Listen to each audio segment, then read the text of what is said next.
Assalamualaikum warahmatullahi wabarakatuh. Perkenalkan, nama saya Don Ramadhani.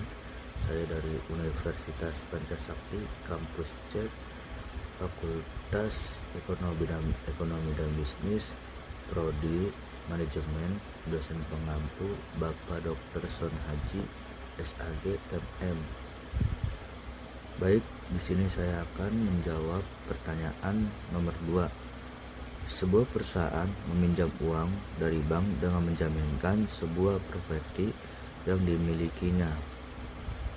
Jika perusahaan tersebut gagal bayar utang, bagaimana hukum benda mengatur hak bank properti yang dijaminkan? Apa langkah-langkah yang dapat diambil oleh bank untuk melaksanakan hak ketanggungan? Apa hak-hak yang tetap dimiliki oleh pemilik properti tersebut? Nah, dalam hukum benda di Indonesia, hak atas properti yang dijaminkan diatur oleh Undang-Undang Nomor 4 Tahun 1996 tentang hak tanggungan atas tanah beserta benda-benda yang berkaitan dengan tanah. 1. Hak bank atas properti yang dijaminkan. Hak preferensi. Hak preferensi itu hak tanggungan memberikan hak prioritas kepada bank atau kreditur untuk mengambil pelunasan utang dari hasil penjualan properti dijaminkan. Hak ini bersifat mendahului kreditur lainnya. 2. Eksekusi properti.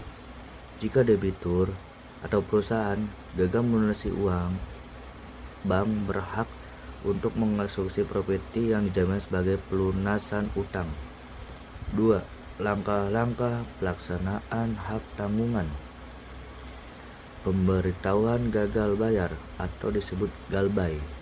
Bank akan memberikan pemberitahuan resmi kepada debitur mengenai status gagal bayar. Eksekusi melalui parate eksekusi.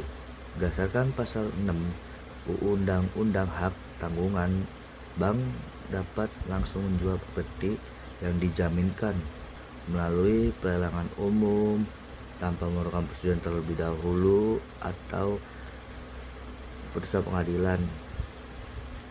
Eksekusi berdasarkan titel eksekutorial. Sertifikat hak tanggungan memiliki kekuatan eksekutorial yang setara dengan putusan pengadilan. Bank dapat meminta bantuan pengadilan untuk melaksanakan eksekusi jika terjadi hambatan. Nah, selanjutnya baik penjualan di bawah tanah. Penjualan di bawah tanah itu dengan persetujuan kedua belah pihak antara bank dan debitur. Properti dapat dijual secara langsung di bawah tangan untuk mempercepat proses dan mendapatkan harga yang lebih baik. Maksudnya itu tadi penjualan di bawah tangan ya guys ya, salah. Yang ketiga, hak-hak pemilik properti.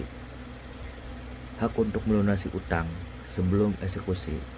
Pemilik properti atau si debitur itu memiliki hak utang melunasi utang beserta bunga dan biaya lainnya sebelum properti dijual. Selanjutnya, hak atas sisa hasil penjualannya.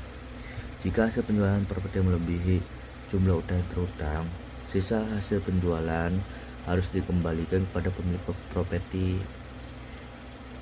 Selanjutnya, hak untuk mengajukan keberatan. Jika proses eksekusi dianggap tidak sesuai hukum, debitur berhak mengajukan keberatan atau gugatan melalui pengadilan.